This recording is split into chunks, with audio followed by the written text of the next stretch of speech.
Good morning, good afternoon, and good evening, and welcome to RickyVillaTV in association with Shelfside Spurs and Spurs Wasian TV. Good morning, chaps, or good afternoon over in the Netherlands. How are we? Tickety-boo. How are you? Tickety-boo. Yeah, not too bad, not too bad. So, happy Sunday. Looks like the sun's shining, even in rainy Buckinghamshire. And I'd like to welcome John, Kev, and Chris from Let's Talk Tottenham TV. Haven't seen him in a while, and a guest appearance from Sweep in the background. Yeah, definitely disappointing now. Yeah. Yeah, definitely. How are you, Chris? Long time no see, mate. Yeah, you too. Thanks for inviting me on. Yeah, not too bad. Still kind of riding high over the win, but a little bit worried about the Super Cup yesterday, but that's worry about for another day. But yeah, just really wanting this manager situation, whether Ange's staying or going, sorted out. I don't want this to be another one of these dragging out things that takes months and months and months, and then we start the season completely unprepared. But I'm that good. How you doing? Yeah, not too bad. But it's I have to say to that, mate, it's who we are. You know, that's what Levy does, isn't it? Yeah. So, good morning, Wayne Bonner. Good morning, afternoon, evening. Hope you're all well and had a great week. John, Kev, how are you, sir? I'm fine, thank you. Sorry. Fine and dandy. Yeah, it's my birthday today, so I'm loving it, mate. Loving life. Oh, is it? Congratulations. 21 again, mate. Yeah, mate. Always. Oh. Official band age 21, yeah. You off down to Checkers later? No, I haven't been there since before lockdown, I don't think. Seriously? Yeah. Okay. Don't head there anymore. Where does Gaza and that drink? Wherever they serve alcohol, really. I think Good answer. he goes in the whitey, mate, most of the time, because they're at Audi, aren't they? So it's just down the road for them. So they have their like after work drinks and lunchtime drinks and morning drinks in there. Morning drinks. Sounds like the White Lion, although it certainly has changed since I used to go there. No, coming back now. They're showing football again now. They've got it's restaurant out the back, but they've got all the big screens and that for football and stuff. Oh, so, okay, yeah, just like the old days again. I follow them on Facebook, I think it is, and the only thing they seem to show is like India versus Pakistan in the cricket. Oh yeah, they showed the final of that the other day. It's like rammed in there. Yeah. I was coming back. I was saying to my friends there, they were all taking selfies out the front. I think India won, so they were taking selfies and they were celebrating, and it was good. It's good atmosphere. It's really, yeah. Really because I think he's the owner's Indian, isn't he? I don't know. I believe so. Yeah. He's apparently got a couple of pubs in Uxbridge. Yeah. And he came out a good old little chow fun. Yeah, it's good. It's a good vibe when they have those cricket finals. I'm rammed, yeah. Oh, nice. So Kavinsky says, did we win yet? Good morning. 2 tins of Tesco beans for the price of 1 can of original Heinz beans is the order of the day for Levy. We must add on 20 years to our age over Levy's reign of the club. The online stalker, LOL. Right, so on this day in Spurs history, didn't really find an awful lot, to be honest. Sent you a message just now. Apart from apparently Kev is saying the Champions League final. First of June. Was it the 1st of June? I kind of been trying to forget that. 2019. Yeah. Okay. Madrid. Yeah. So yeah. Want to forget about that would have been a birthday present, wouldn't it, if they'd have done that for me? Yeah. It's brilliant for 39 seconds, though. It's a wonderful game for 39 seconds. And then Musa Sissoko took over. Yeah. So, yeah. Good morning, Luca. How are you? All good over here. Thank you. Thanks for tuning in. Please give us a like. Wayne Bonner, I like Dan. So good centre back, worth the cash. Nice to get some business done. Yeah. Well. So no, he's not. Yeah. No, go on, carry on, Chris. What were you going to say? I was just going to say he's no nonsense centre back, isn't he? None of this fanning about passing and trying to keep the ball and all of this stuff. No nonsense. But I quite like it. Yeah. Comment at the end of the press conference after we won, saying, "What do you think about Arsenal?" He goes, "I'm Tottenham. I don't care." I like that attitude. Plus, he gets up front as well, doesn't he? He gets in the box. It's a box to box. Yeah. Good in the air. I like him. Strong in the tackle. So, yeah, what's not to like?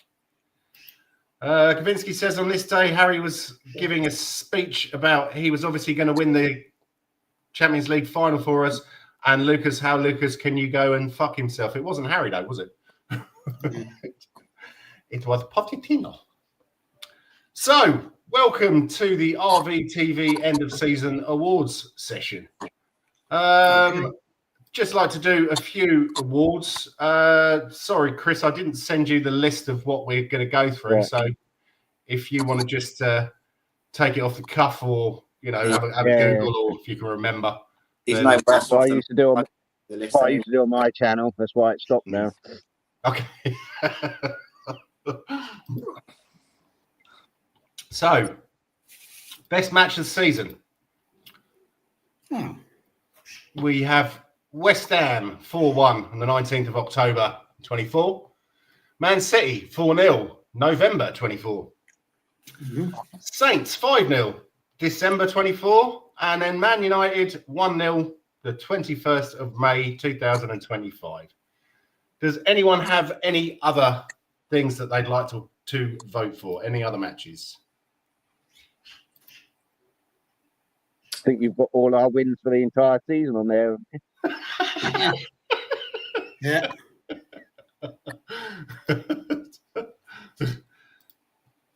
So, is that I pick mine. Yeah. Everything that you've ever wished for? I think City obviously is where we played the best, probably football attacking wise going forward. But for the occasion, it's got to be Bilbao, isn't it? Really? Yeah. It's got to be Bilbao. That's the only game that saved our season. The rest of the season was an absolute washout. That saved our season and given us something to build on. And got us a trophy. There also was the City game was unbelievable and really good performance, but the wheels came off after that. Yeah, and we lost the next game. Yeah. But I think for me, the Saints game was pretty complete. 5-0 up, half time. I thought we were going to score 10, and then he just took his foot off we took our foot off the pedal, which is fine. There are also wins against Villa 4-1. That was a good performance, yeah. Ipswich 4-1. That was a good performance. And, yeah, that's really, really about it. We have a special mention for the PSG game. That's quite a good match of the season for us, wasn't it? When they batted the semi-final. Yeah, absolutely. Yeah.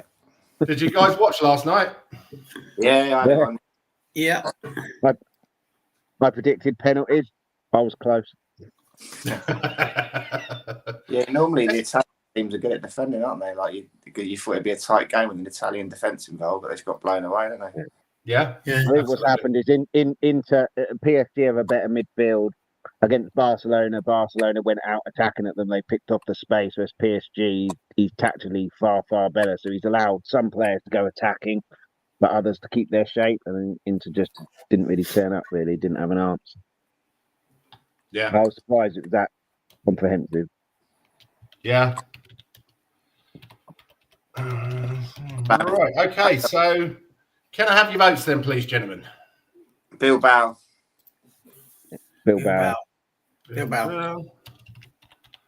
Okay, so that's pretty comprehensive. If it hadn't been for Bilbao, what would you go for? I think I'd go for the West Ham 4-1 just because it shuts the fuckers up for a little bit. City. I picked City because it was total football that day, and then the wheels came off after that, as I say. So, Villa, like you said, the Villa game was good as well, but I think just City. Well, I don't know, Villa and City were both good performances, weren't they? Yeah. Yeah. Okay, then. Next up, we have Most improved player. Hmm. So I couldn't really think of that many because I don't think many really massive shining lights. Now I've put down Jed Spence. I'm not sure that he's most improved, but he's definitely the one who got a bit more of a chance and grabbed it with both hands. Brennan Johnson and Bolivar, as Kev's been teaching me to say. It's not Bergval, it's Bolivar. I think that's your man, isn't it? He started brightly in pre-season, then he kind of dropped off. He was trying too hard, I think, when he came on because he was only getting sort of 10 minutes here or there when he was trying to sort of do too much when he came on. And then he just snapped his opportunity up and he's got better. And I think hanging around with Kulusevski helped, didn't it? Because it made him stronger and fitter. And he mentioned a few times that he'd been learning from Kulusevski how he prepares for games and how he recovers for games and in the gym and all that kind of stuff. So he's got his mentality's improved and he's got stronger and fitter. And so I think he's your man, and for that award, for sure. I'd go with him. I do like Johnson, but I don't think Johnson's that great a player. What he's good at is gambling and getting into the box when the other winger or fullback on the other side has the ball and gambling in, and that's why he scores most of his goals. But his actual play, I don't think that's great. But he's crucial to our team in terms of the goals. I don't know how many goals he scored total, but he was our leading scorer. But yeah, Jed Spence just needs to build on this. Although he didn't get many opportunities later on in the season, did he? I'm assuming he got injured when he was riding high. But yeah, I'll go Bergval or Bolivar or Lucas. I think his adaptability kind of worked against him a bit, didn't he? Because if you said who's our best fullback, I think Jed Spence was probably our the best of the three, but because he was flitting between both. Yeah. When those other guys were fit and they could only play right back or left back, it kind of worked against him a bit, didn't it? The fact that he could play either, and we like to keep him on the bench and keep him up our sleeve in case we needed to rotate one of those guys. So in a way, he's kind of damned by his own versatility, wasn't he? Yeah, yeah. Kev, I think part of the issues this season is that it's easier to win and predict the lottery than it is to predict Ange's team because it changes literally every game. And you can't have consistency in a team if you're consistently... I know injuries play a big part, but a lot of that, I think, is down to Ange and his intensity and unwilling to change, although he did in Bilbao, change how he plays. But even when they were fit, like we had 3 games where everyone was fit, it was 3 completely separate teams. You can't have consistency going like that. I think that's part of the issue this season. Yeah. No, I'd agree with that. And it's... I found it a bit strange that he froze Spence out towards the end, but then again, I suppose Spence didn't look as good when he was playing as he had done a few weeks before. So maybe what you're saying, maybe he was carrying an injury or something. Maybe that was the case. It was chicken and egg, isn't it? His confidence must have taken a bit of a knock because he played really well, probably our best player for 2 or 3 months, and then as soon as a doggy came back, he was dropped straight up again, so it probably affected his confidence a bit. He's like, why do I bother, kind of thing. Yeah. And he's always been known to have quite a volatile attitude as well, hasn't he? Yeah. He did. So, did that in on Rio Ferdinand as well. That wouldn't have gone down too well, would it, in the middle of the season? I don't think. What was that, sorry? He did an interview with Rio Ferdinand during the international break, and I don't think that would have gone down too well. I missed that. What happened there? I'll send you the link. He just... Rio Ferdinand's got a podcast, and Jed Spence went on in the last international break, so probably around February, March during the season. He had a few pops, didn't he? He did. Yeah. That's clever. Yeah, exactly. Kev. Yes. What are you saying? I might have missed it, but who do you think's the most improved player? Well, I had Jed Spence, actually, believe it or not. Yeah. Oh, really? Okay. Yeah. I've got them all written down here in front of me. Yeah. Good stuff. And for me, as much as it pains me, it's Benny Ball. Yeah.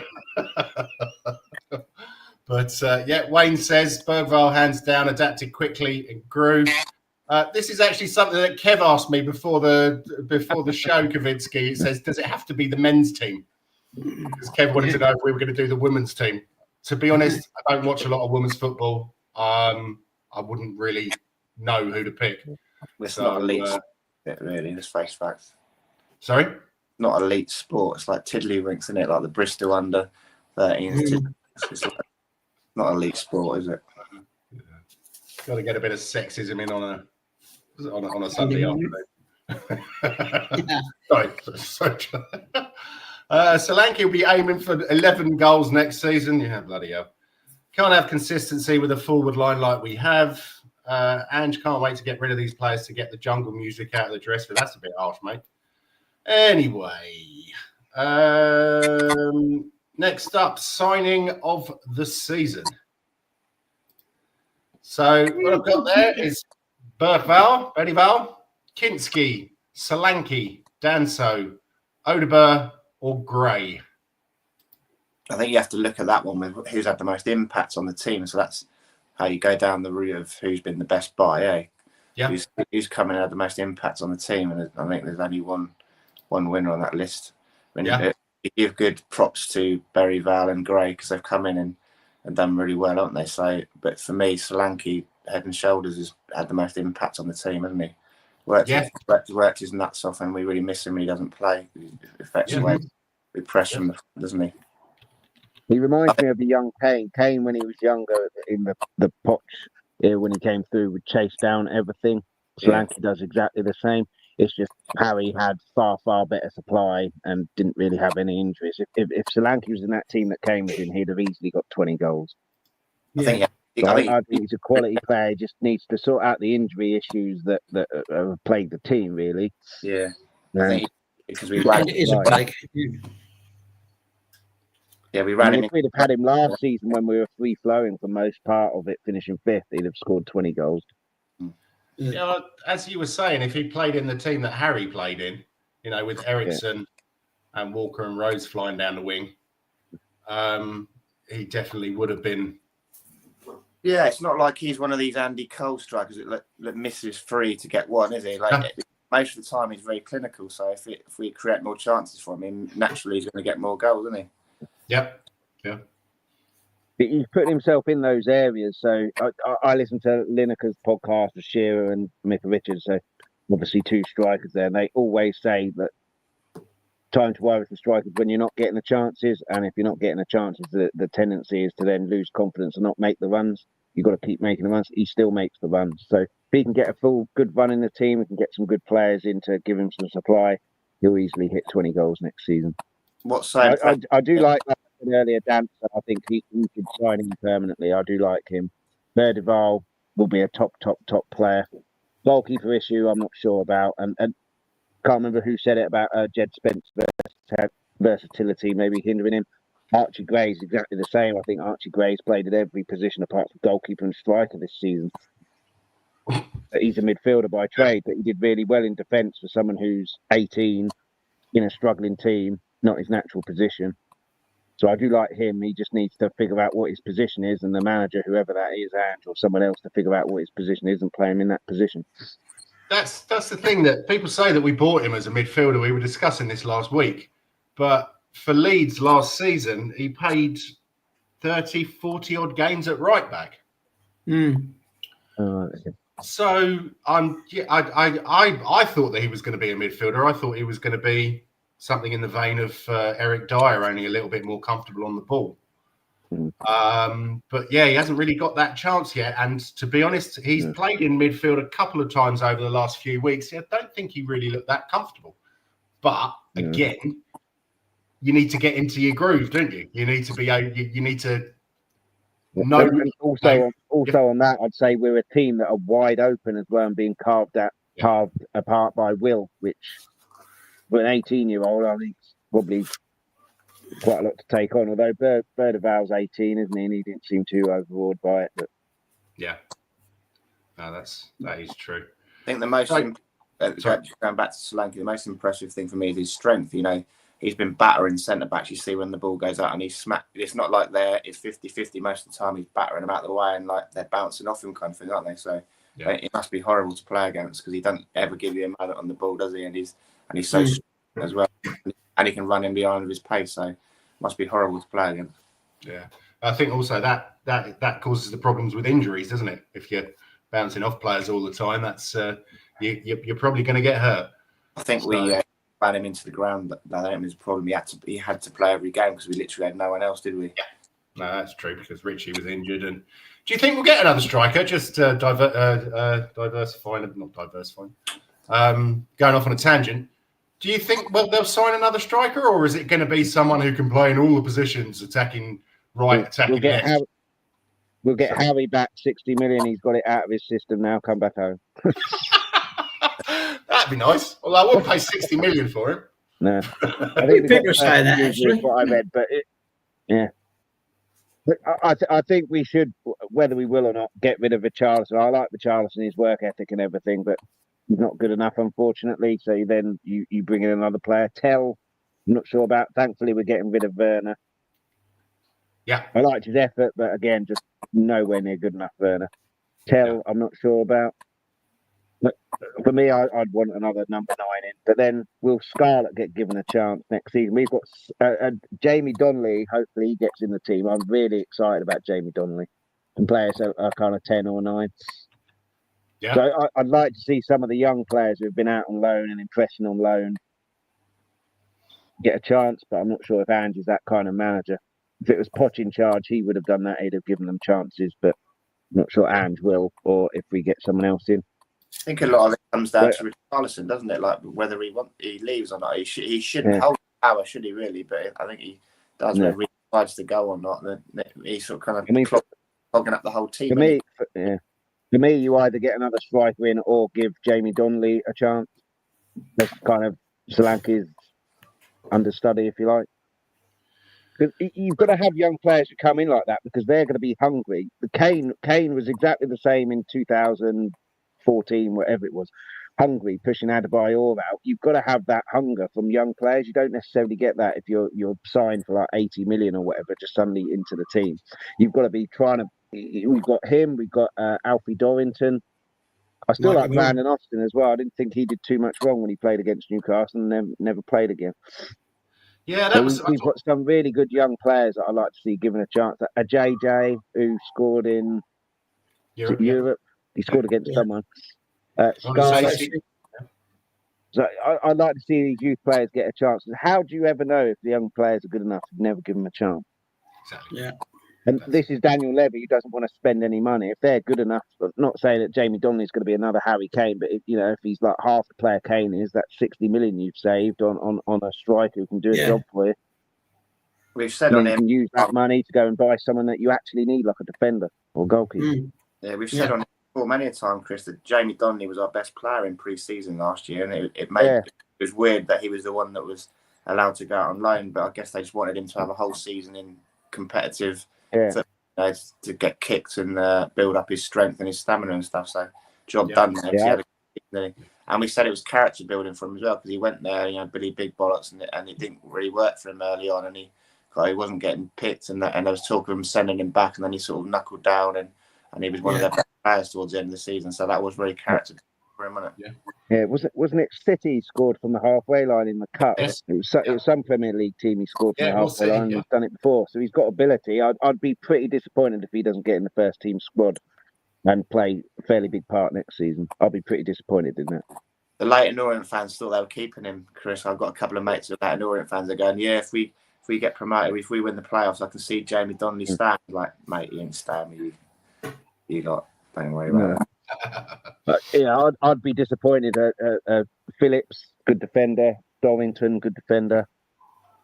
Vuskovic.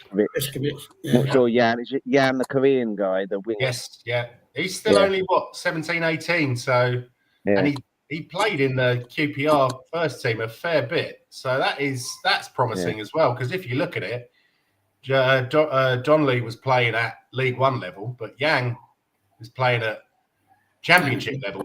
Yeah. And another one who needs. Sorry.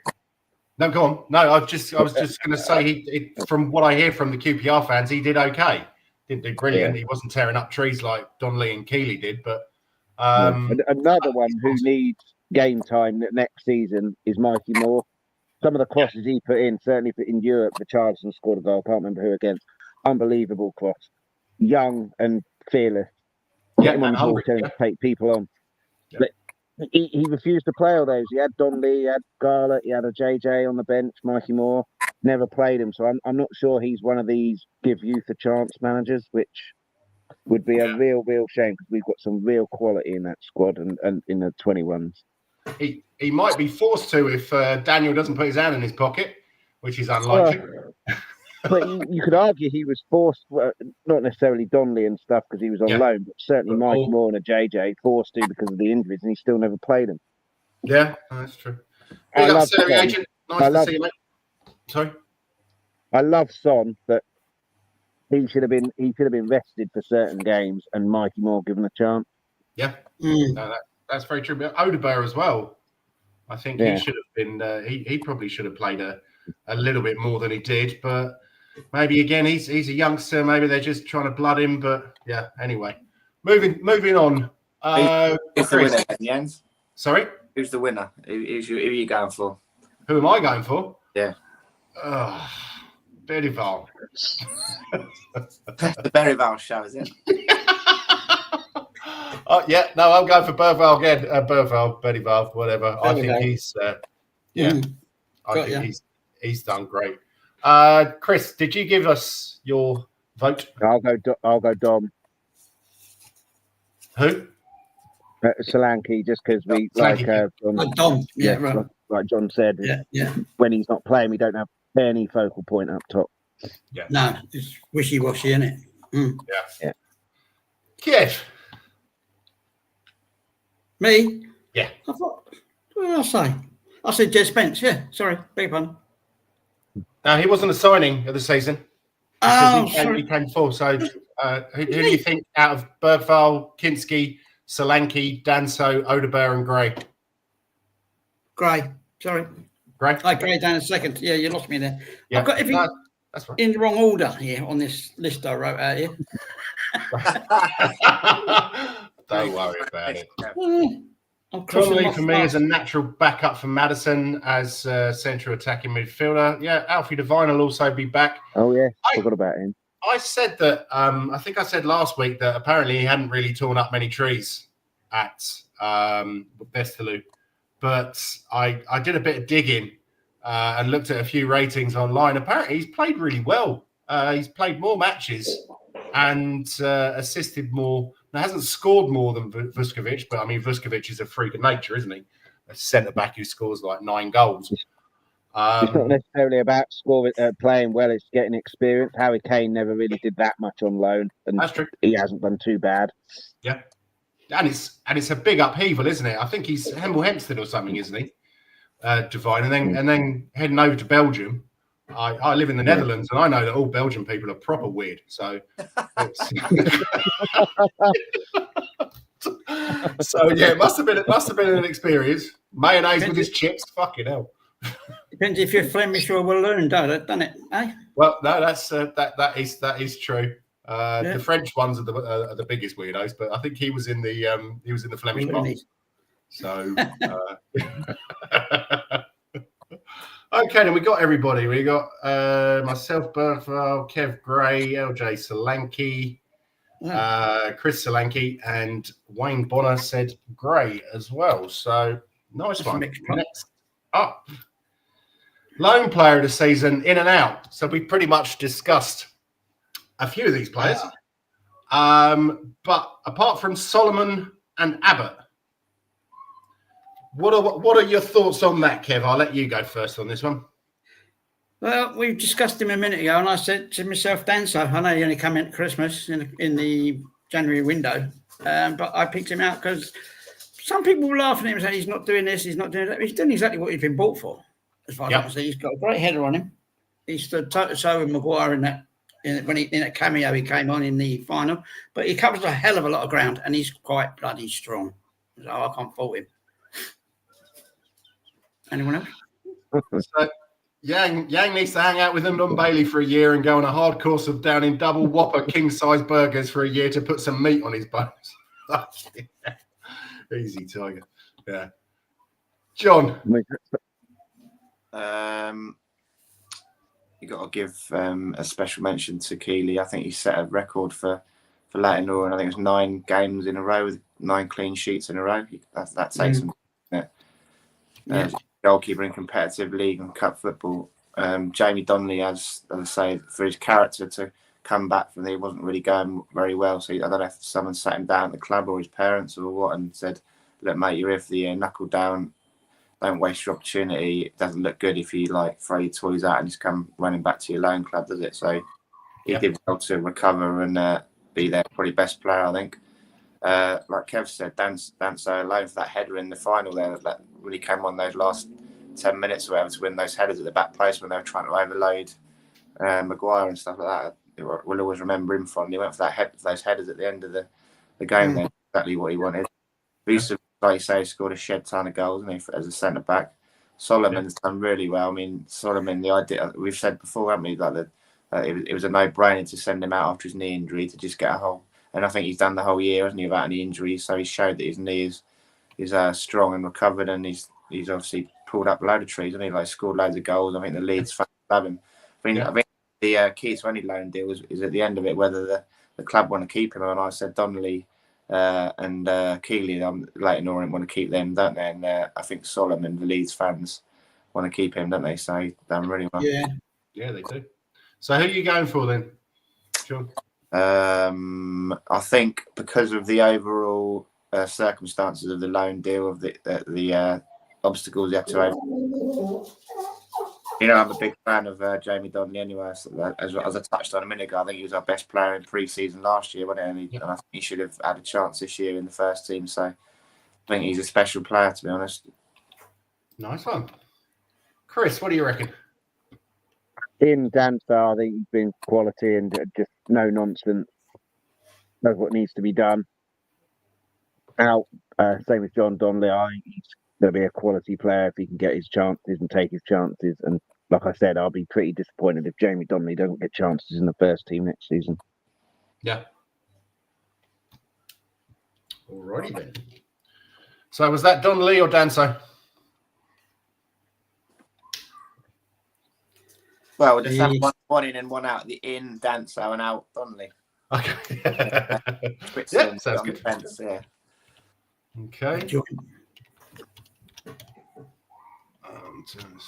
So I think I am going to go for Solomon. He's been. Sorry? Technically, Jens, Danso is no longer a loan player. They confirmed it, I think, yesterday, didn't they? Yeah, they did. Yeah, no, that's very true. But he was at the start of the season, so that's why I've added him. And yeah, it was finally Alfie Whiteman has left the club, and Fraser Forster, and Werner obviously, and Højbjerg. Højbjerg has been confirmed too. I didn't see that. Yeah. Yeah. No, because that was a loan with a obligation to buy. Is it where did he go? Was it Marseille or Lille or Nice? I don't know. Say that yet. Marseille or someone in the south of France. Yeah. Okay. Does that mean we've got no Danes now? Oh, no, it's bloody awful, isn't it? We'll have to. I hope we don't go and buy Højlund. Fucking hell, he's awful. But yeah, he's at Marseille now. So even though I'm not Danish, Jens, I will defend Højlund. I still think he's a really good player, but he's not a centre forward for me. When he was playing at Atlanta, he was playing, like a sunny kind of player, playing off the wide. He's not. He hasn't got the physicality to play up front. He's not a fox in the box player. He's a player that runs onto everything with pace. I think he's a very good player. But it's the wrong move for him, wasn't it? It was too young. Pressure on it. He went into a failing team with the manager changed halfway through the year, and it was the circumstances of it hasn't done him any favours, has it really? No, that's true. His next move will be he'll come alive hopefully like De Bruyne or something like that. He just didn't settle, didn't fit, his face didn't fit at a certain club. But I think he's a good player, mate. You got a good player there. Yeah. Well, you were the one who actually put me onto him because he said, "Oh, what about this Danish guy who's playing at Atalanta?" I was like, "Never heard of him." Yeah, he was on fire there. Just pace, power, goals. I did not realise that he played on the wing. I did not realise he played out wide. He's not a winger, but he's more of a sunny kind of attacking forward rather than a striker. I think. Okay. Yeah, he's not a centre forward. Yeah. As you've seen this season, he's had no. Well, Man United have had no choice but to play him there because they've had no one else. But I don't think he's a centre forward. They've tried moulding him like they did with Henry, Arsenal, and Henry like moulding him from a winger to a striker, but it hasn't really worked, has it? No. He might be all right next season because they've got Cunha, or Cunha's literally coming and he'll be the number 9. So Hoyland might be able to be moved out. Out left or right, yeah. Is that confirmed? Do we know? Yeah, so Fabrizio Romano said it's pretty much, he said, here we go, I think. So for me, that generally means it's done. I don't think it's officially been done yet. Mm. I don't window's open yet, is it officially? No. That's probably why it hasn't been done. Yeah, okay. Maybe it might be today, actually, eh? 1st of June might be the Yes, yeah, I think it is. And as usual, Mr. Levy has moved very quickly, and he's probably signed a new deal with a football boot company or something like that to supply to for the F1 drivers on their carts. I mean, it's very harsh. He's already secured one signing, Jens. Yeah, that's true. The one that he was obliged to pay for on this date, Kevin Danso. And he's still haggling about that. Sorry, Chris. In fairness to him, not really in fairness, but he's got to sort the manager situation out before he goes and buys players. So that needs to be, for me, that needs to be done this week. You can't leave it more than a week. Sort out the manager situation, whether Ange stays, Ange goes, and then we get a new manager in. Sort it out within a week, then you can start buying players based on what the new manager or Ange wants. That is the problem. Because from my point of view, the fact that he hasn't come out and said we're keeping Ange says to me that he's going to be going. Yeah, that's the thing. You would have thought, why did he not sort it out before Ange went on holiday? Now, I know that was last Monday, but it just leaves everybody in suspense. And I think it's probably not really that high on his list of his to-do list. Who's going to want to come to Spurs? Who's the manager going to be? I don't fucking know. Excuse my friend. But who's going to want to come to Spurs when you don't know who it is? Yeah. No, that's true. In his defence, and I don't, I don't like leaving it. There's nothing to say. Andy's already got a contract, doesn't he? You don't come out and say, yeah, we're keeping him because he's already got a contract. Like, nothing's changed. He's already contracted for another 2 seasons or whatever. So why are you going to come out and go, yeah, the manager's contracted for another 2 seasons? Well, we know that he's already here. So why would you come out and say something to state the bloody obvious? It's like the dreaded vote of confidence, though, isn't it? Well, if you think about it, Jens, the only way he can give him a public vote of confidence is by extending his contract, but that's going to cost him more money, isn't it? So he ain't going to do that. Got a hefty bonus for winning the EL. I can't remember. 2 mil or something. Was it 5 mil? I don't know. He could have put out a statement saying we're looking forward to planning for next season with Ange, and we've got players, and now it's time to have a rest for the summer and come back in pre-season. He could have put out a statement like that, but he doesn't put out any statements throughout the year, does he? He does one when the financial report comes out in April. He does one at the end of the season. So it's not like he's out of character for him not to have come out and said anything. But isn't this something that you'd expect? I think he could have come out and said something like that, John. Like, we're planning for next season with Ange. The fact that he hasn't said that suggests to me that we're looking for someone else. I've been reading reports that Paratici is coming back and he wants Inzaghi if they lost the final, which I'm not sure about that. But again, whoever the manager is, Ange or someone else, get it sorted within a week, and then we can go and plan and sort of like get the players in that the manager wants, out that the player doesn't want there, and sort it out. The longer it goes on, Man United have already moved for Cunha, so they're moving while we're standing still. Chelsea have bought someone, I think, and a couple of other clubs have. Well. So all of these clubs are moving forward while we're standing still. Story of Levy's reign. The Gooners as well. They bought Supermendi, haven't they? Get a move on. So, but again, it's our character, isn't it? It's what we do every year, so it's not like it's... No. Yeah. But this is one thing that I don't understand is that Levy said he was stepping back from the footballing side, and he got this Scott Munn guy in. Have you ever seen an interview by Scott Munn? Have you ever seen him come out and make a press release? What if this guy's in charge of footballing? Sorry? He's left, isn't he? Or he's leaving? Oh, yeah, I think apparently he's leaving. But, if he's in charge of football, then shouldn't he be coming out and saying something? But obviously he's good friends with Ange. It's the whole Australian link. I think he was like a weekend at Burnley's, just a cardboard cutout, one of those that leave his dragging around. doesn't really exist. Scott the Nun, you never seen him. Oh, bloody hell! I just realised Scott M from Canada. That is actually Scott Munn. Yeah. Jesus Christ! No wonder I hate all of you. No wonder we're in such strife. All right, guys. Next up, most disappointing player. Werner for me. Werner, yeah. Werner. Sorry? Yeah. Werner. Werner all day long. Yeah. John? Just trying. Werner springs to mind, but I'm just trying to think of anyone else that's been disappointing, really, and more disappointing. I'll throw Vicario in there. Vicario is a good shot stopper, like most goalkeepers these days, but decisions are just horrendous. I'm not sure he's our answer, but then who is in terms of a goalkeeper? Unless you look at like people like Edison and Allison, who you're never ever going to get. But I like Dean Henderson at Palace. I think he's a good goalkeeper. I think that I didn't think Brandon Austin did too much wrong waiting for his chance against Newcastle, and he doesn't play again. I know he conceded 2 goals, but he made quite a few good saves, looked fairly accomplished. But what I can't stand with a goalkeeper these days is when a cross comes in, there's no pressure on them at all. Catch the ball, don't punch it, because all the punches are terrible, and you put more pressure on. You take pressure off instantly as a goalkeeper if you just pick the ball out of the air and clutch it to your chest. Well, then, what? Stop of Vicario, and with his feet, he's horrendous. That's not what they're taught in abroad, is it? No. They're taught to punch. Yeah, but So the reason in terms of the 3 on there, I'd say Werner all day, but I'd add Vicario on there as well.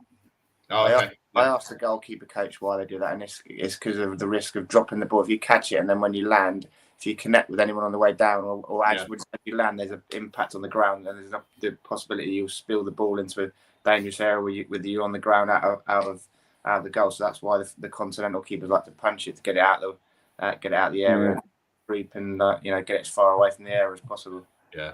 The punches are always terrible, though. They never get any contact on it. It always goes to someone else. But, it's premeditated, though, isn't it? Like with anything in sport, when you premeditate an action, it's not a natural flow, is it? You don't go, oh, that ball's there to punch. That if you come out going, right, I'm going to punch this, and then it's slightly out of your zone, and you get blocked off by someone, then it's going to be not a powerful punch, is it? So when it's premeditated like that, maybe that's what the issue is. Yeah. But yeah, Werner, I guess all day long. Biss has been disappointing, but to me, he was man of the match in that final. So, and he really stood up in the quarterfinal and semi-final as well, didn't he? So I thought he done those games. So he had a good resurgence for me. So he redeemed himself. He had a good redemption arc. Yeah, totally agree. Because I had that. I put down Biss first, and then I changed my mind to Werner when I realised it. Yeah. But sorry.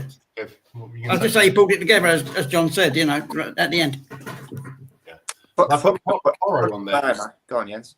Yeah, sorry, I put Porro on there just because he started out really well. And then it just completely dropped off a cliff. Now, I don't know if he's, again, carrying an injury, and the way that he plays, it wouldn't surprise me if he's hampered by an injury that he's going to go massively down. But then it's sort of it was a peak, and then it was a massive trough, and then towards the end of the season it came back to a peak. But it's just because I've expected so much from him, because he's had a very high, he's had a pretty decent level since he's been here, and that drop off was something that I was kind of disappointed with. So, he's by far and away our best crosser on the ball as well. So yeah, you've got to keep him in the side if you can.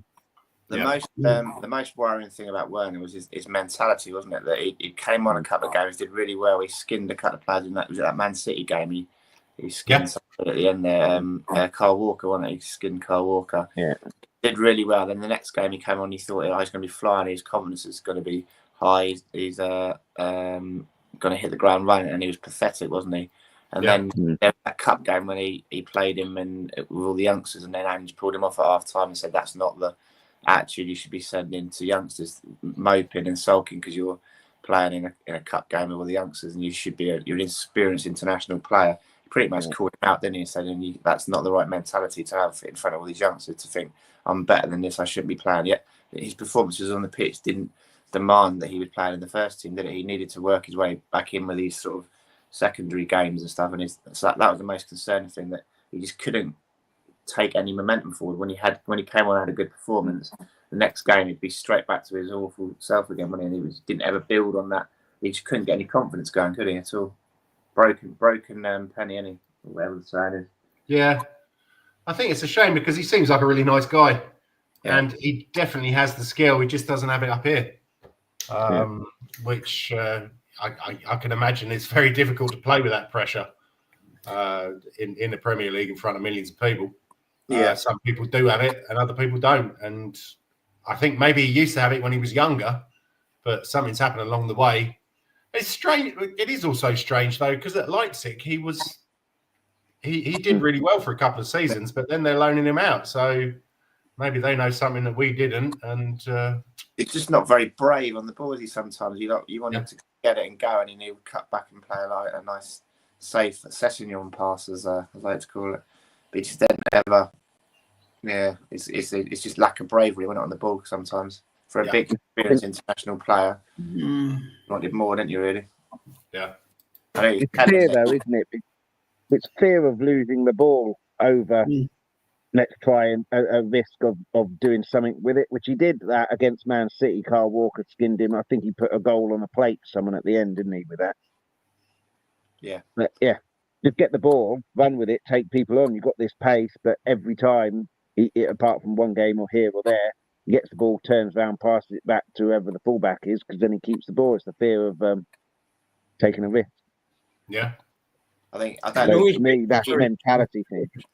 Do we think he was injured for the end of the season? I think he was bombed out and told, you're not playing for us again. He was just not around. I think you never saw him in training pictures. You didn't see or videos. You didn't see him anywhere. I don't know what was going on. Alistair Gold asked him about him. Then he said, with all this injury crisis, we like to see Werner, and he said he's injured, mate. Very dismissive when he's injured, mate. Yeah. But it was never announced by the club, was it? It was just like told, piss off, mate. Pack your bags and go. You're not going to play again. Yeah. So there we go. Easily, Werner all day long. Yeah, I think that's a clean sweep there, isn't it?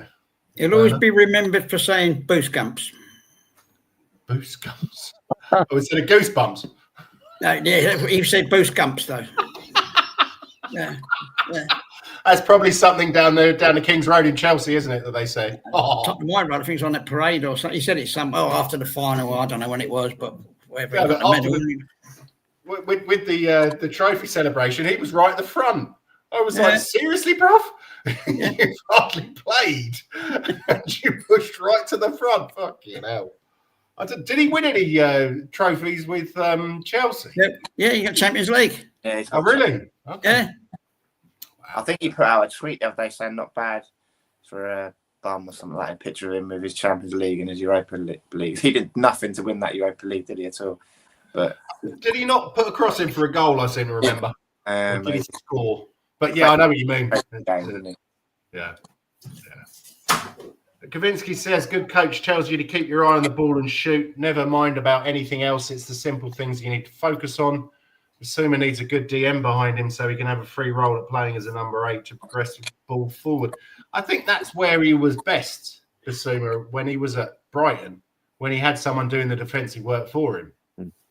I think that's why he was so good in the semi-final and the final as well, because he had 2 other midfielders sitting behind him, didn't he, to sort of cover. He wasn't afraid to go forward because he knew there was cover behind him. But when there's just 2, and he's a bit like, I can't really go here because we're so wide open. They're going to be attacking us in a minute. So because he had that 2-man, Sarr and Roddy behind him, he was able to go forward and attack a bit more and be more aggressive on the front foot. Yeah.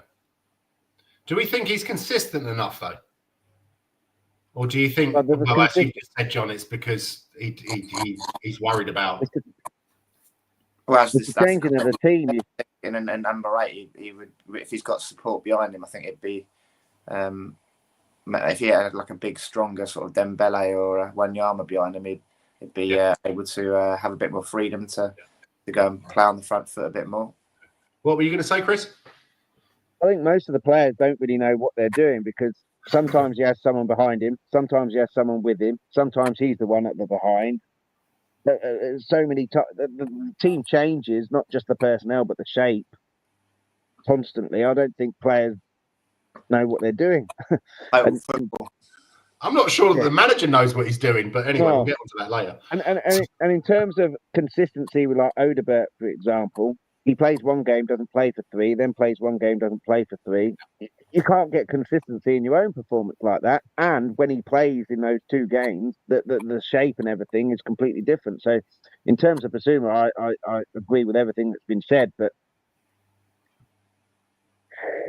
yeah, and if his best position is having someone behind him, you stick him in there with someone behind him so he can do what he did in the final and other games where he had that. But it changes every time he plays. Yeah. I think that's a big issue for the whole team, really. Apart from someone like a Solanke, who's the only striker, so when he plays, he is the striker. His position doesn't play. Same with goalkeeper. What were you saying, John? You're going to get called out by Postecoglou in his press conference. Don't call me a clown, mate. I've got 30 years experience in the top leagues, and you're calling me a clown. So I'm not sure I've ever called him a clown. I've called him a fraud a few times, but I've never called him a clown. Mate. Don't call me a fraud, mate. No, the only person I've called a clown is Levy, and that great picture that was it. Stell did that of Levy dressed up as a clown. I've still got that somewhere on it. That's a good one. Right. So talking about the man in charge, best interview of the season. Look, this was a bit difficult to. I know I'd heard lots of great quotes, but I did have quite a lot of time, but I couldn't troll through all of them. So if you can remember any of them, please add them. But so I always win a trophy in my second year. Europa League final post-match. Tempted to put Archie Gray in goal. And 18 league defeats unacceptable. I believe that was after we lost to Forest. He says 18 league defeats unacceptable, but he's now said that he focused on the Europa League and tanked the league.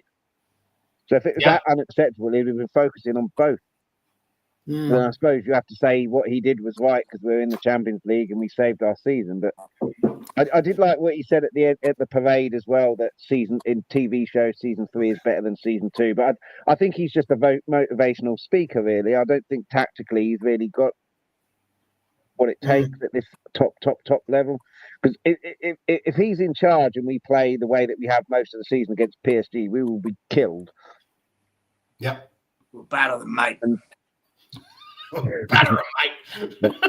Yeah.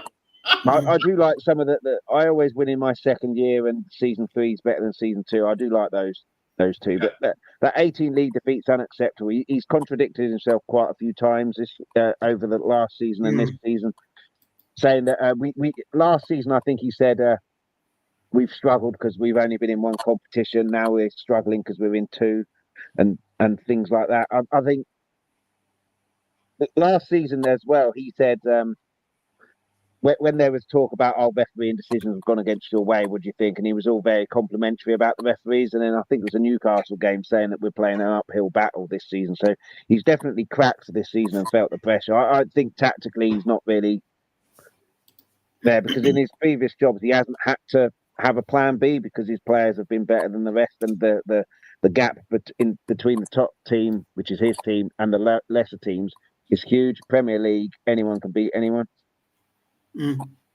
Yeah. What Kavinsky said, giving any manager a bunch of kids in the transfer window, then expecting him to pull up trees is naive. Yeah, that is true. I would say Levy's his own cause of trouble because he's always interested in bringing in overseas fans and everything else, and they won't come to White Hart Lane. The new White Hart Lane, should I say, the new stadium, knowing that Spurs are going to lose in every home game. They want to see them win. You know, they don't want to say, we threw away all them games because we wanted to play in the final. They're coming thousands of miles and spending thousands of pounds. You know, it's a season ticket holders as well. Yeah. You know, it's people spend good money to go there and it ain't fucking cheap. And you can just throw away. It's just mate, I don't really care. And I just think it's arrogance of the highest order. I don't know if that's Yeah.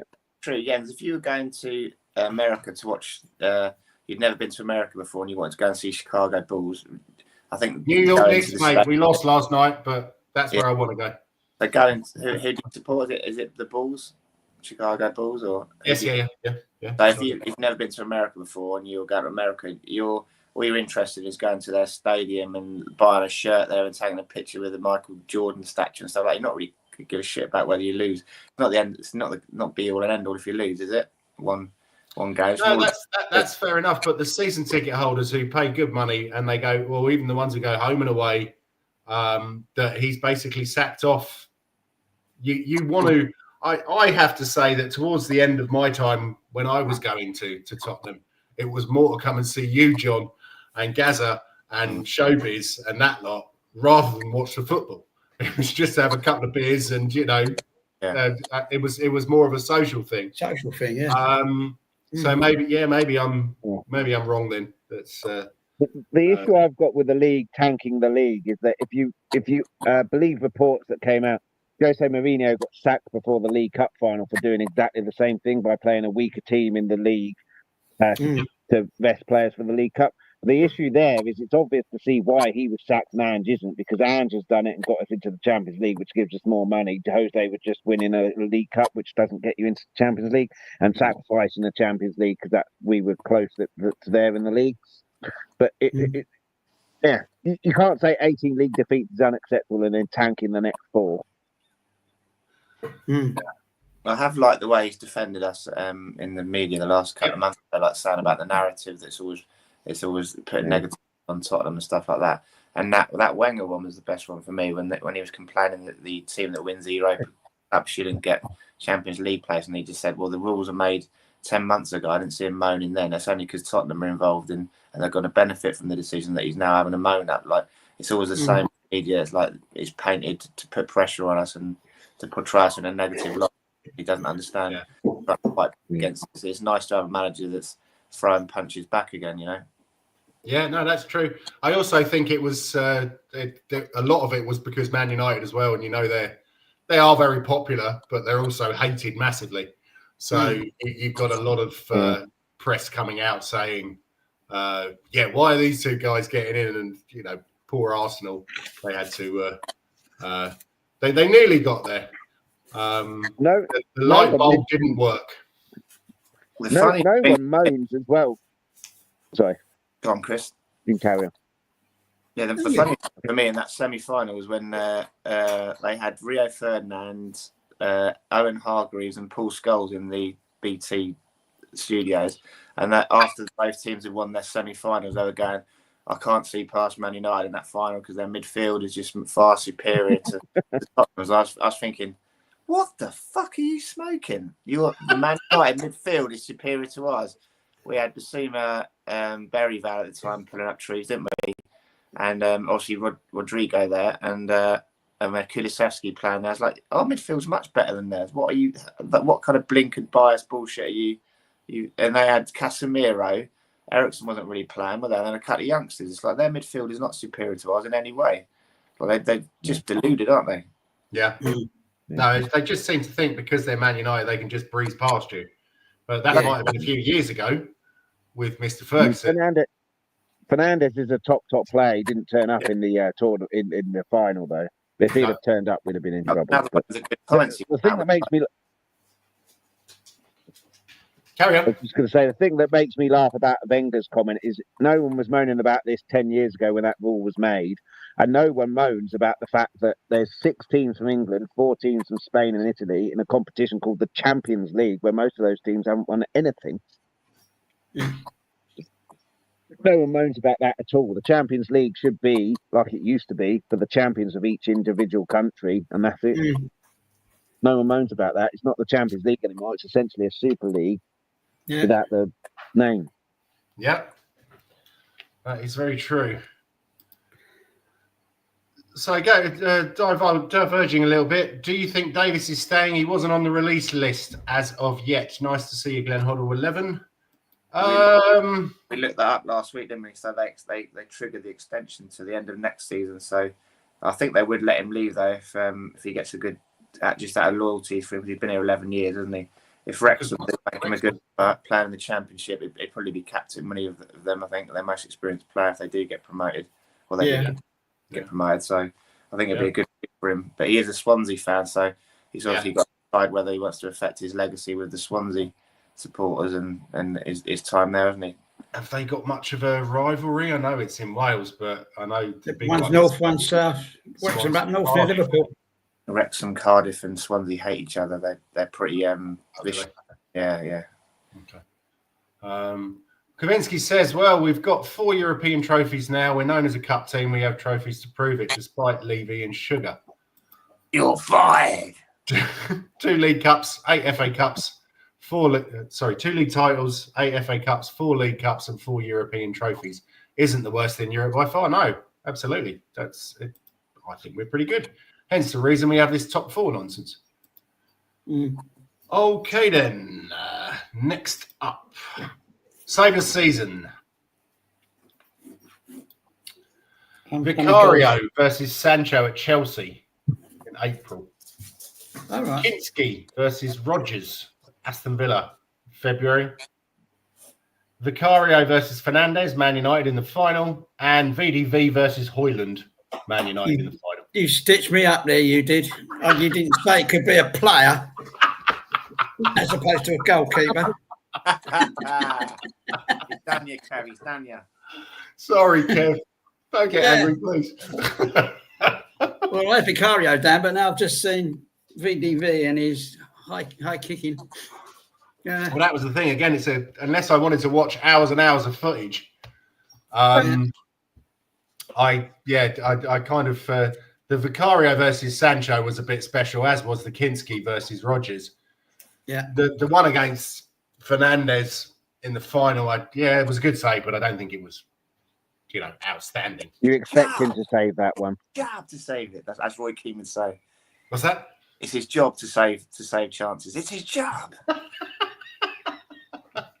Yeah, well, I don't think you'll ever see that was a match winner, Mickey's. So that's all I can say. Yeah. I'd go with that as well. That saved our season. Where the Vicario one, you expect him to save that one. Yeah. But who was it? It was Solanke who knocked into Vicario for that, wasn't it? And that was when he tried to actually catch the ball. Yeah. Rather than punch. Coaches, when that's why I don't try and catch it, because you miss it in his face. Hit him in the face, yeah. It's okay if you're Peter Schmeichel and you can punch the ball to the halfway line, but you never used to do that though. That you always used to catch stuff, and if people were in the way, that's their problem. Yeah. Yeah. No, that's. If you look at it, Vicario's tried to catch it with his hands out in front of him. You're supposed to hold it, catch it to your chest, because then it's shielded. Even if you knock into someone, but Vicario held it with his hands out. It's easy to knock that out. So again, from what I said earlier, that was a mistake from Vicario. It's just luckily that Mickey was there to mop it up. Yeah. Kavinsky says Vicario in the final saved us twice with 2 brilliant shot stops, and VDV's clearance off the line saved us 2. So I'll go with the Desmond 2-2 on this one. Alrighty. Best chant of the season. Don't know. 17th, I don't know how we won it in Bilbao. Johnson again. Ole.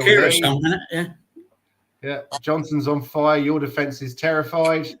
High road, take me home to the place I belong. Yeah. No, you don't know those?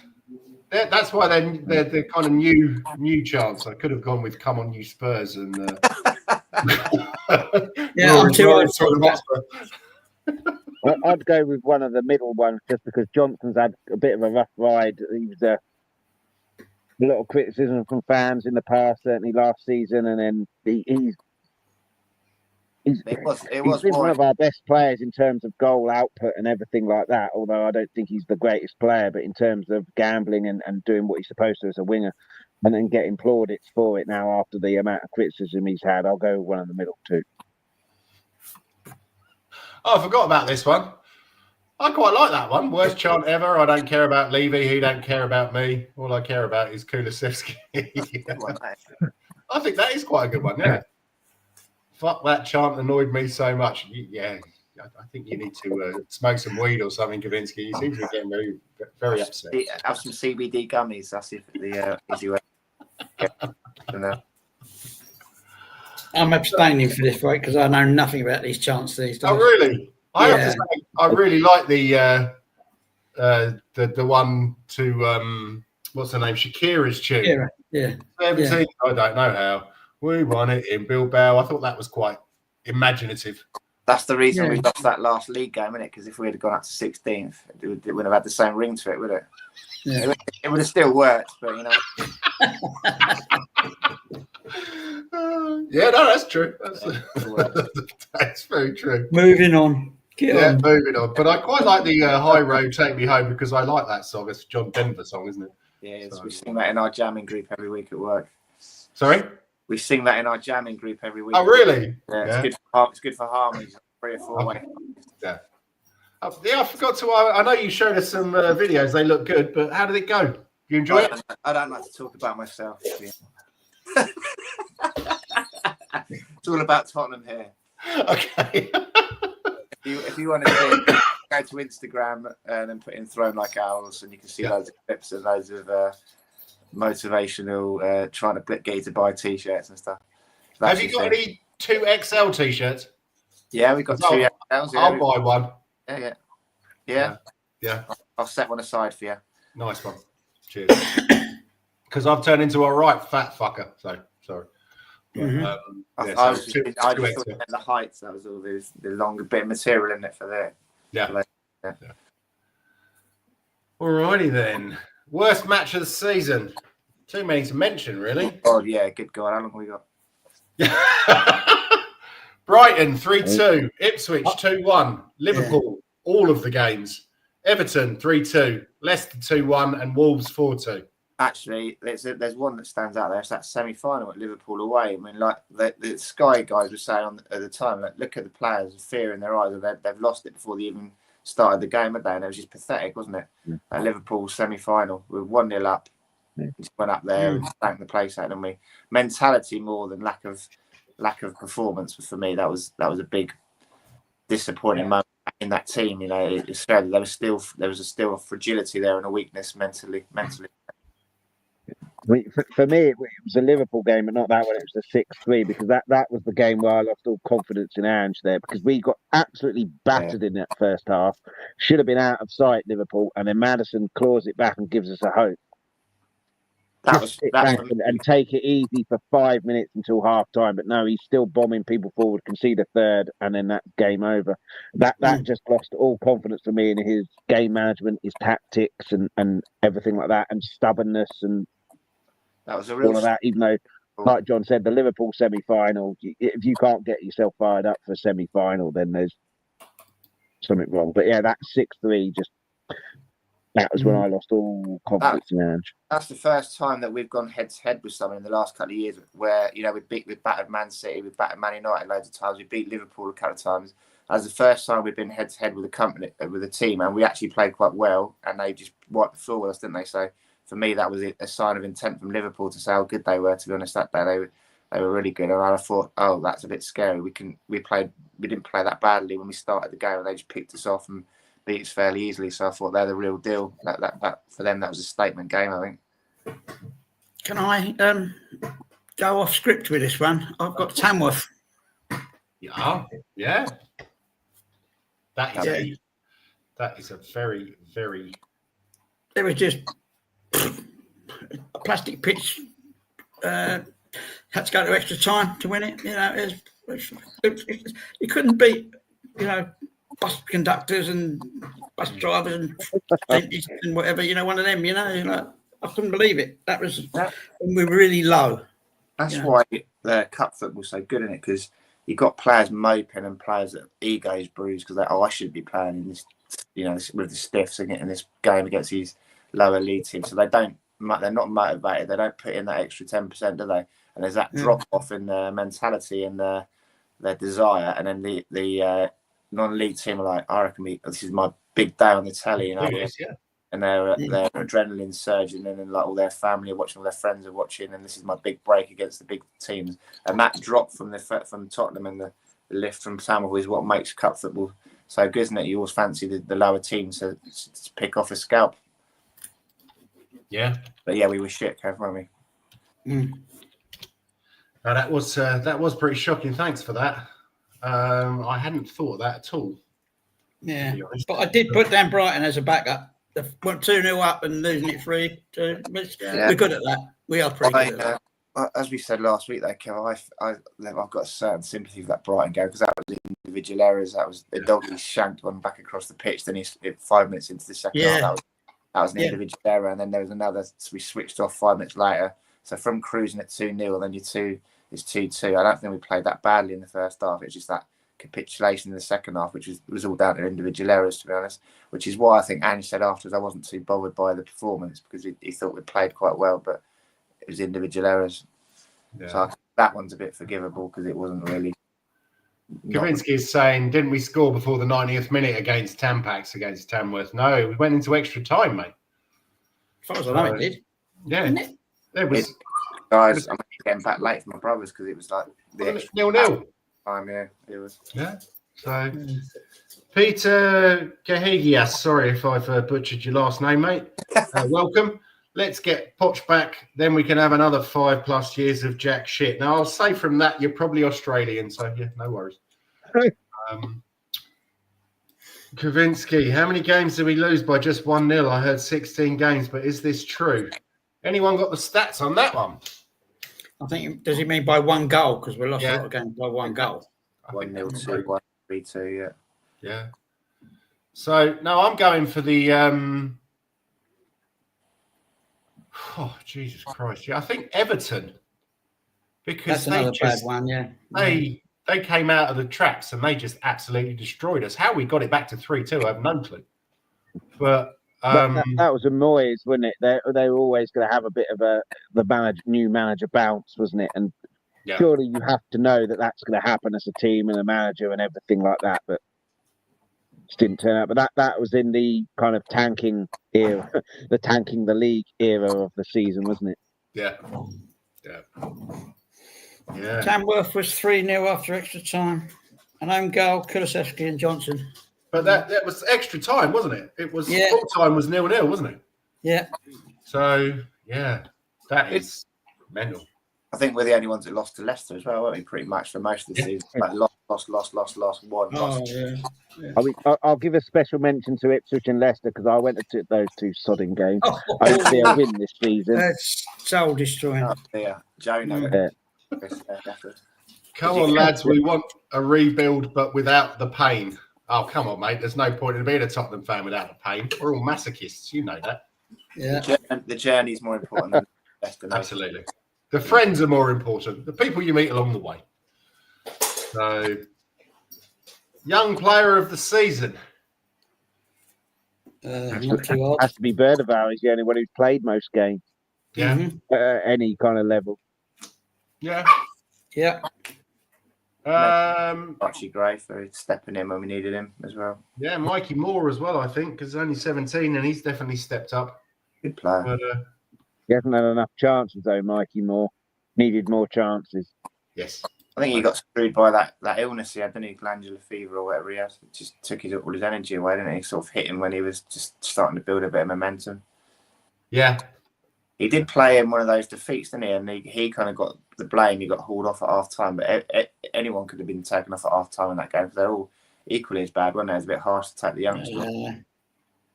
Yeah. Well, I'm going for Berryval again. Yeah, Berryval. Yeah. Mm-hmm. He will be okay. Though, yeah, same. Yeah. Berryval. Yeah. Okay. Goal of the season. So I don't know if you guys can see this, but there's Son's goal from a corner against Man United. Yeah. Johnson after VDV ran 50 odd meters versus Man United. Porro back heel versus Frankfurt. Maddison free kick versus Villa. Or Johnson the Europa League final versus Man United. Yeah. And don't forget, this is goal of the season. It's not what it's done for us next season. In I mean, Johnson's is the most important one. Porro's is the technical ability.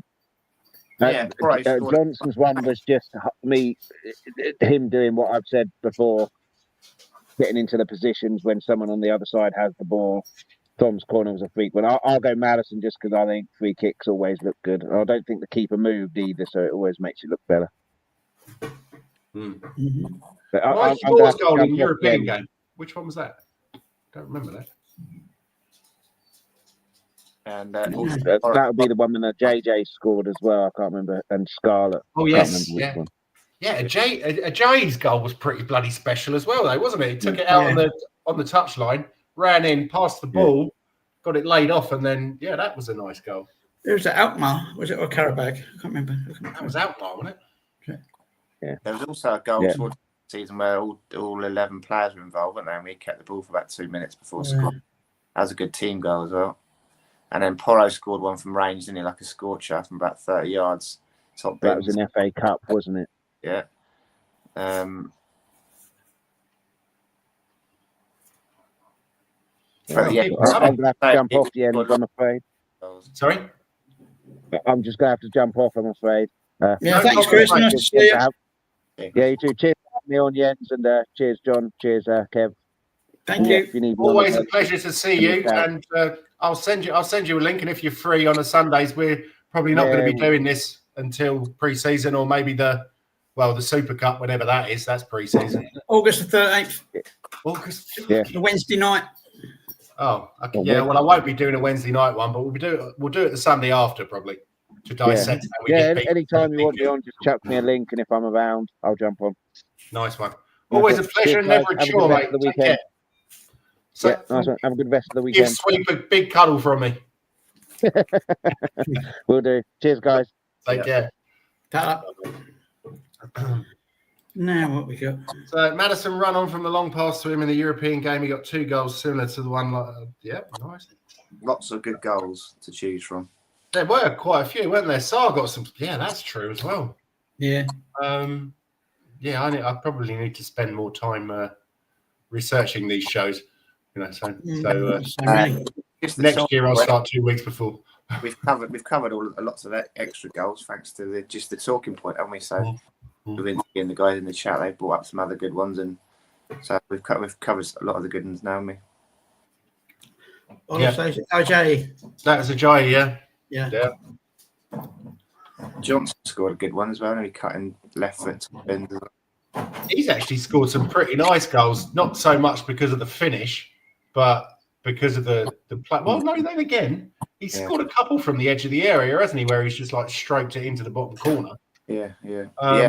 But on that run when he got about 6 goals or 7 goals in a row, he scored some good finishes there, didn't he? Yeah.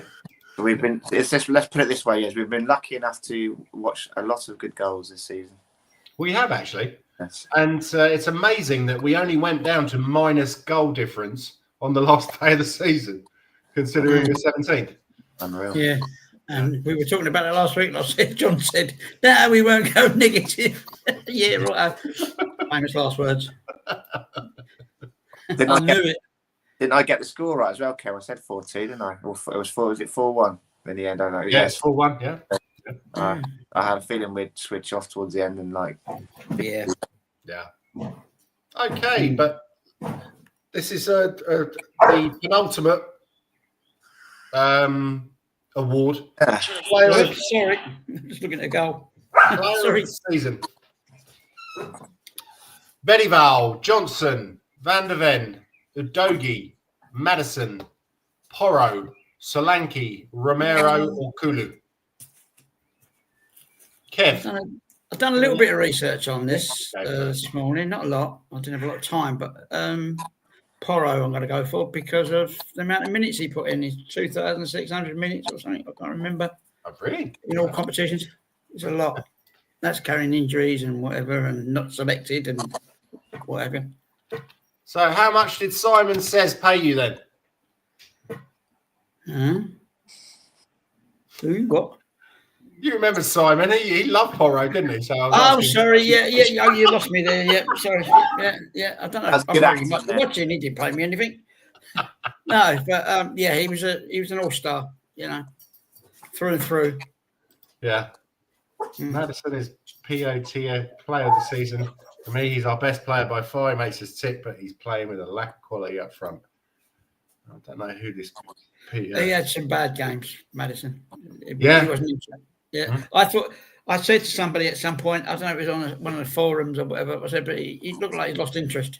He looked more interested in playing darts and golf and stuff like that, He's running the golf competition and at the darts, being a bit of a Jack the Lad.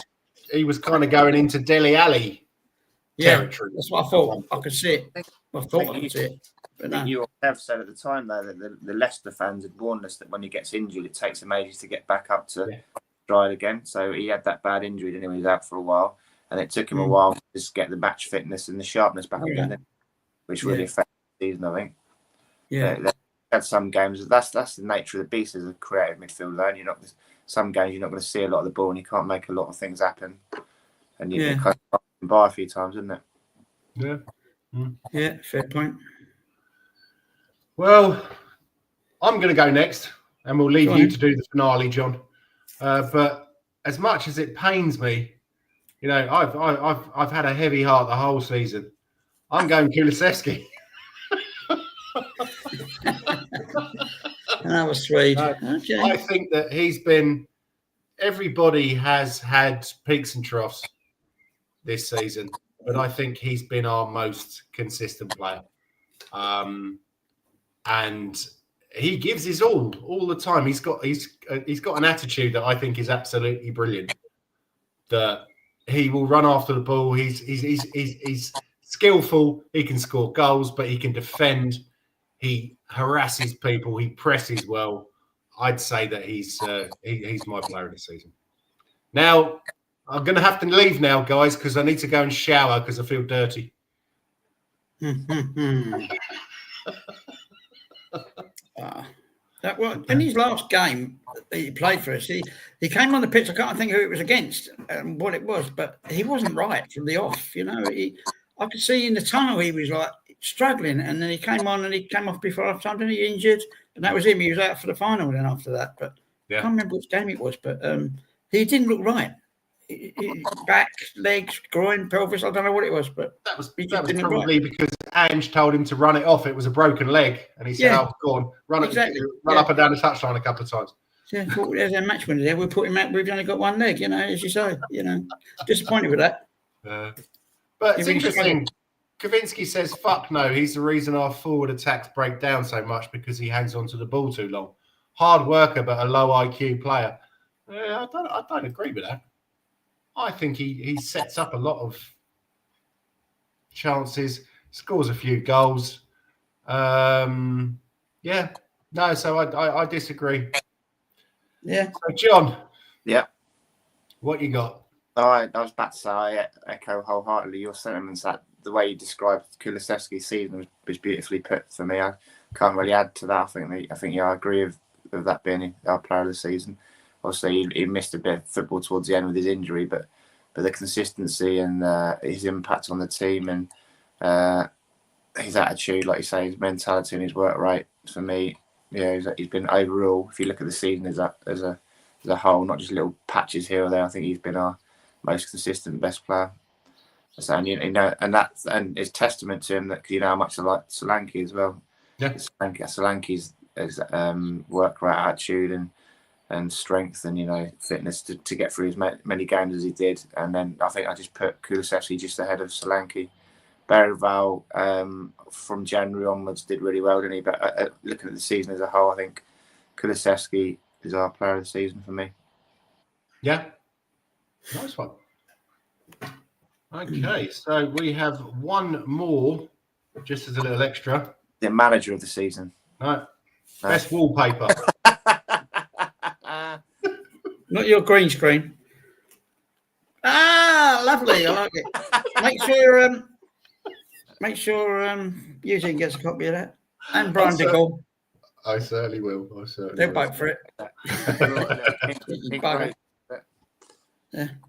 Well, thank you very much for that, chaps. That was very informative. Manager search. Do you think there'll be one? Yes. Yeah. I've just been skimming, looking through all the gossip columns, the papers, and the specialists like Football London. I never read the articles, I just read the headlines, but they're all saying, they're either saying he's going to sack him or he's going to sack him. But that's what they're saying, you know. They're all saying. Ali Gold's saying if it's Football London, isn't he the one who does us in Football London? Ali Gold, yeah. That's why I don't read it. It's all full of adverts. It's totally. Yeah, I know. It's Football Insider. Thing, isn't it? It's terrible. Every time you click it, it's like things popping up left and Yeah. Like, he knows. A lot of people have said to him. He said, "Well, that's not my department. It's that." You know. No. Can't read his articles, can you? Because it's that's the extra. That's the extra money for his for the company that he works for, isn't it? It's not him. And I have to say, I got a lot of respect for Ali Gold. That book he wrote on Martin Yole. I still reread that probably once a year. It's highly amusing going through that first season with Martin Yole, and he's got a great sense of humour. He's a really nice bloke as well. Here we go. Kavinsky says Ali Gold, every time his lips moves, he lies. Bullshit artist.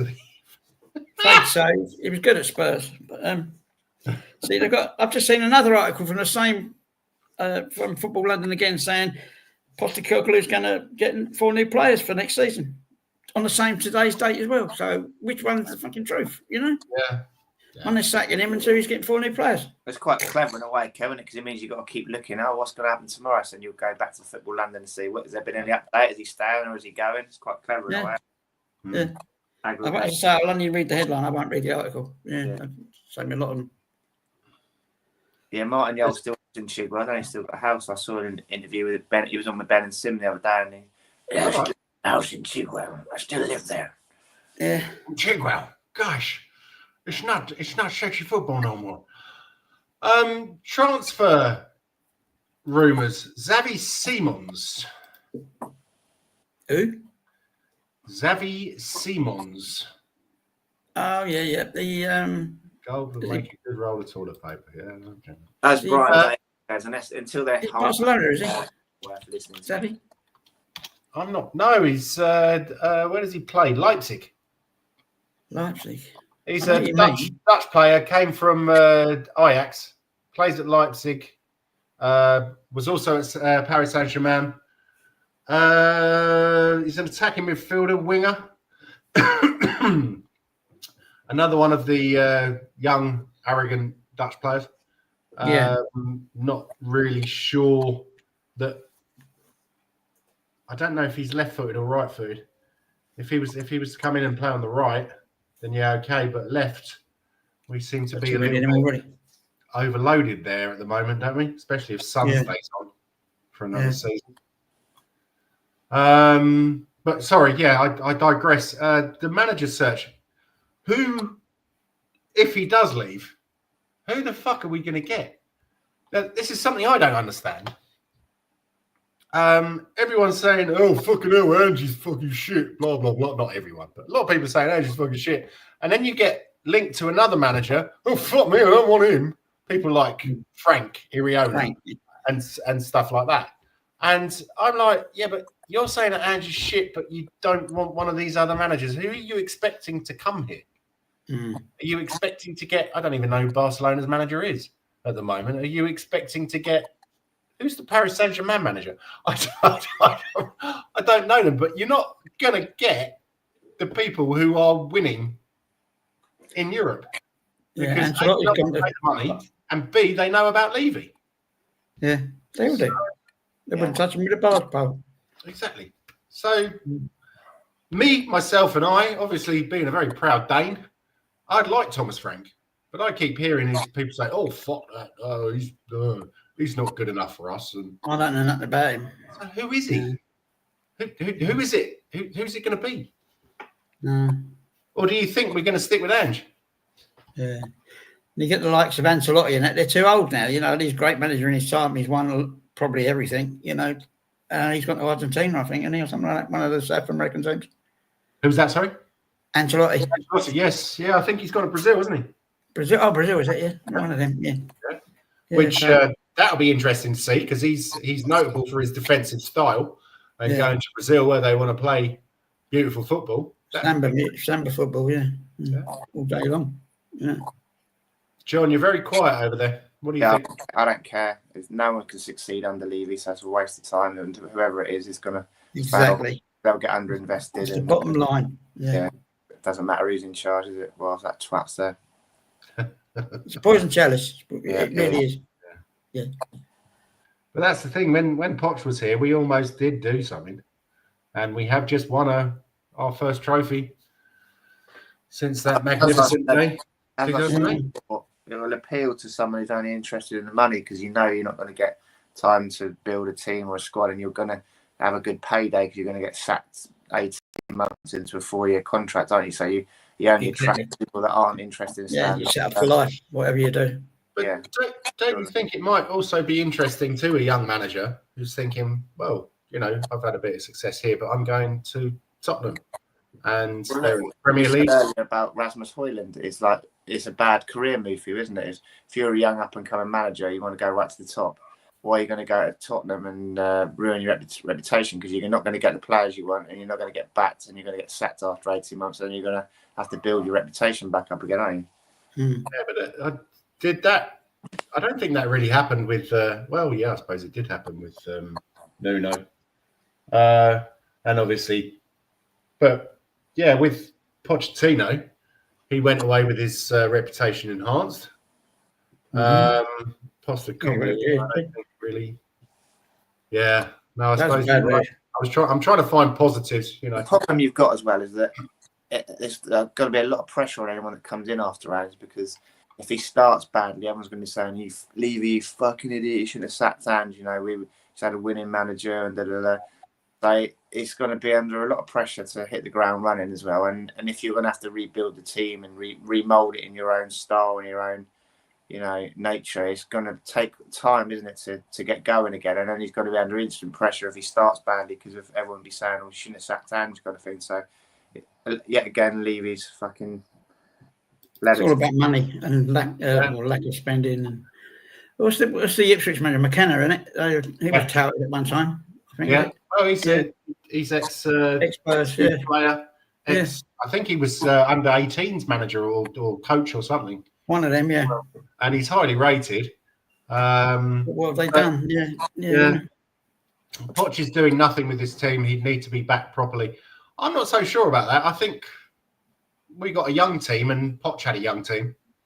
He didn't play the youth team as much, but we had young players who came in, Danny Rose, Carl Walker, and we spent a bit of money on Alderweireld and Vertonghen. We'll never be that lucky again, will we? Then Moussa Dembele, obviously, Wanyama. I don't know.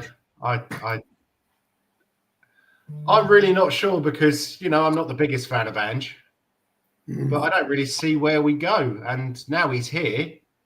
He's settled in. He's been here for 2 seasons. Yeah, I'm not going to say that I'm Ange in, but I don't see anyone else. It's a tough one. Yeah, it is a tough one. And that's very true. Poch had Kane, Son and Hugo in their prime. Ange don't got that. That is very true. Yeah, we're not going to... Don't want any ex-player either, because I think the last ex-player that was good for us was Billy Nick. I think the rest of them, Hoddle and Sherwood and everything, they were pretenders, So Sherwood had a pretty good record, though, didn't he? In games, but his mental attitude, I think, was letting him down. That's a champion central midfield. Ran around. And I won the Premier League with Blackburn. Blah blah blah. That's his claim to fame. So, yeah. All right then, chaps. Are we ready to wrap up, or do you? Yeah, wrap it up. What you'd like to say? Keep it up, son. Yeah. Okay then. Well, all I can say is thank you very much for coming on this season, chaps. It's been a pleasure. Your I told my company, missus it'd obviously. be a quick one today. Yeah, I said it'd be really quick. We only got much to do. Yeah. But Never no, mind. it's always a pleasure. It's been a pleasure with your company. Not so much the football a lot of the time, but so we've finally broke that duck of 17 years. Yeah. And I'd say onwards and upwards, and we'll see what happens. I'm not too confident about transfers coming in, etc., managerial stuff. I have a feeling we're just going to keep. I don't think there's going to be doing marquee players coming in here anyway. I really don't. Why would they want to come in? Yeah. Unless it's the money, but then again, they'll be old and past it. I know we've got youngsters, but you need some level heads. You know. Most importantly, it's been about the community, and hopefully keeping you guys engaged and connected to the club where you are in your various points across the world. That's been the most important thing, to keep you talking about your beloved Tottenham Hotspur and feeling part of it still. Oh yeah. Even though your bodies are away, your hearts are still there. I can still smell the Bell and Hair toilets, mate. Oh. Remember the Indiana Jones toilets? They were gone last time I went there. You know, the ones next to the Bell and Hair. Oh yeah, they've gone. I think so. Yeah, they were all boarded up. They smell even worse than the Bell and Hair toilets. We're allowed to use them. They're all boarded up and sort of chained up. Really? Okay. Well, thank you very much, Kavinsky. Always a pleasure, never a chore, sir. And come on, you Spurs. Season is finally over. Yes. Levy out. Always next season. Yeah. Always next season.